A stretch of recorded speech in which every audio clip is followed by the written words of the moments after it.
Jangan buka pintu kalau kau tak tahu siapa yang mengetuk. Teror, ketuk pintu.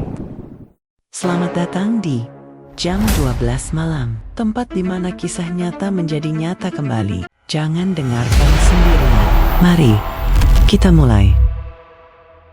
Perumahan Gria Kencana adalah kawasan hunian tenang yang terletak di pinggiran kota. Tidak terlalu ramai, tapi juga tidak terlalu sepi. Warganya saling kenal, hidup rukun, dan tak pernah ada kejadian aneh hingga malam Jumat pertama di bulan Juli.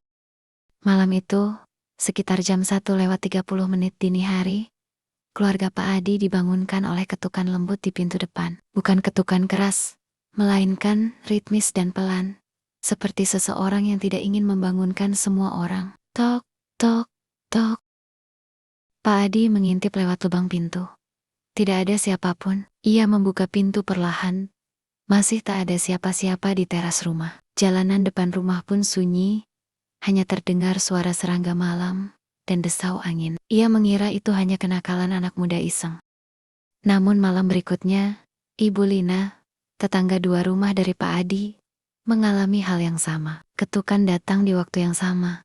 01,3 dini hari. Suaminya sedang dinas luar kota, dan ia tidak berani membuka pintu. Ia hanya memeluk anaknya yang menangis tanpa alasan di dalam kamar. Keesokan harinya, ia menemukan bekas jejak kaki basah di depan pintu. Padahal semalam tidak hujan.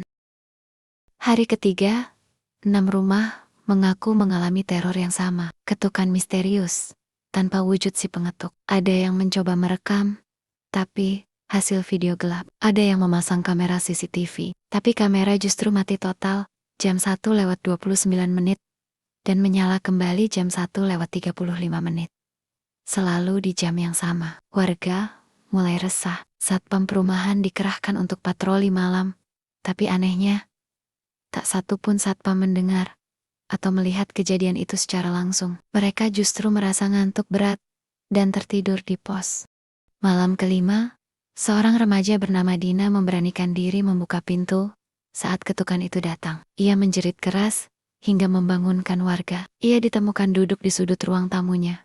Mata melotot dan tidak bisa bicara hingga sekarang. Di depan pintunya hanya ada bunga kamboja layu dan setetes darah. Malam ke-6, seluruh perumahan seperti dilanda ketakutan massal. Banyak yang begadang sambil memegang sajadah.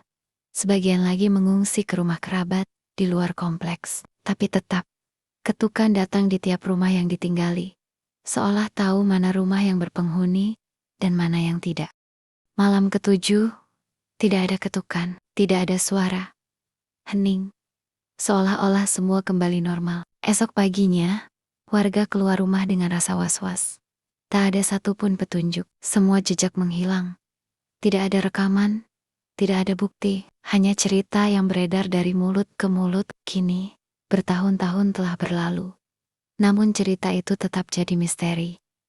Perumahan Gria Kencana masih berdiri. Beberapa penghuni pindah karena tak tahan dengan ketakutan. Yang bertahan hanya bisa berharap bahwa teror itu tidak datang kembali. Karena sampai hari ini, tidak ada yang tahu siapa yang mengetuk pintu itu dan apa yang akan terjadi jika kau membukanya. Itulah cerita horor kita hari ini. Apakah kamu percaya atau menganggapnya hanya kebetulan? Sampai jumpa di episode berikutnya. Ingat, jangan pernah anggap remeh apa yang kamu lihat di sekitar. Mungkin dia sedang memperhatikanmu sekarang. Jangan lupa like, komen, dan subscribe channel ini.